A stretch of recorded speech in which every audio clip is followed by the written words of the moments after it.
Believing in yourself and your ability to succeed. As a way of solidifying our strengths in our minds as an integral part of ourselves, it can be essential to begin to make lists of the things that you like about yourself and the special talents you have and the activities that you do well. When you find yourself feeling insecure, think back to the list of your great qualities in order to receive a boost of confidence. These reminders are very helpful when we are feeling insecure. Read until you're back to feeling great about yourself. Don't be afraid to give yourself a compliment every once in a while. It's always good to have a good relationship with yourself. Understanding that we all have our own individual strengths is a crucial part of maintaining high self-confidence. It can be very defeating to live our lives in the shadows of other people who we deem more qualified than we are to succeed at the things that we care a lot about. But when we are able to look at ourselves honestly and recognize our strengths, it helps us to build the confidence we need to go far.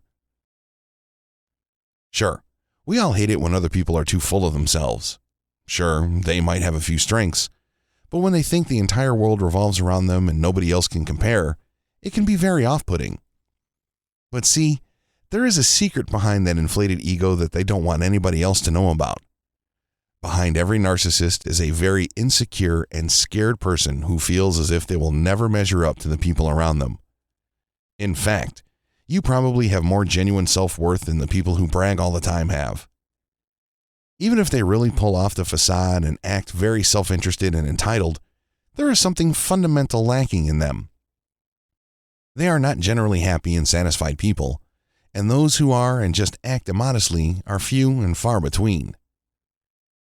That doesn't make them any less insufferable, but it does go to show us a thing or two about self-confidence. Being appreciative of your positive qualities is not a bad thing, and having faith in your abilities and confidence in your work is even better. It doesn't become a bad thing unless you begin to believe that you are somehow infallible and you refuse to learn from your flaws and mistakes. If you aren't trying to improve yourself, it's likely because you're trying to prove yourself.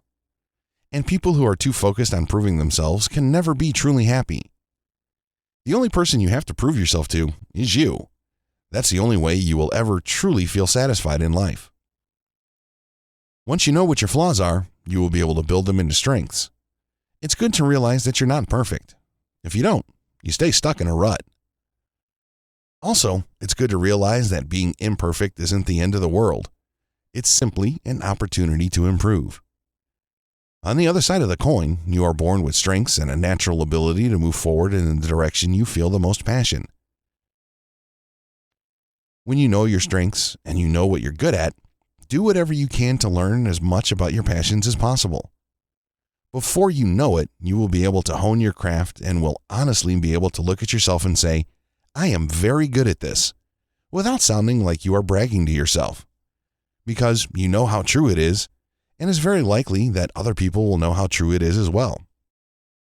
We were told from a young age that it isn't good to brag, but nobody tells us the difference between bragging and having faith in ourselves and our abilities.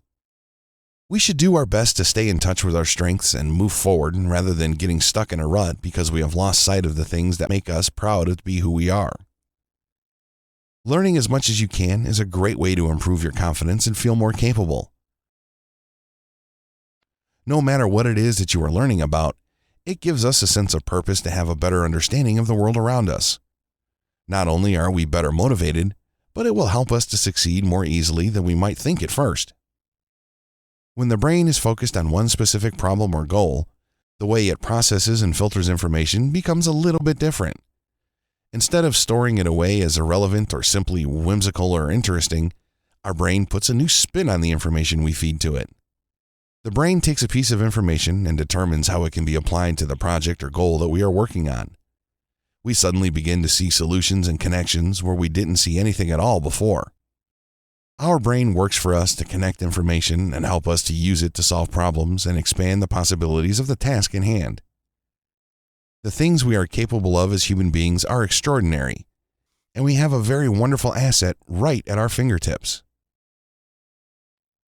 If we exercise our ability to feel confident in ourselves, it is so much easier to be confident. It has even been proven that confidence-building exercises in people who suffer from COPD motivated them to increase their motivation to exercise. Although the results were short-term for this group, it still holds to reason that confidence building and motivation are intrinsically linked, and with the confidence in ourselves that allows us to believe that we are able to succeed, we also find ourselves motivated to try. Combining the information covered in this section and the previous section of the course, you should have all the tools you need to begin a journey of self-awareness that will give you the power to believe in yourself. The only way we will ever get anything done in this lifetime is by forming healthy habits and staying motivated to move forward, simply because we believe that we can. When we believe we can do something, we are putting the fuel in the fire so that we are able to point out our destination and head there.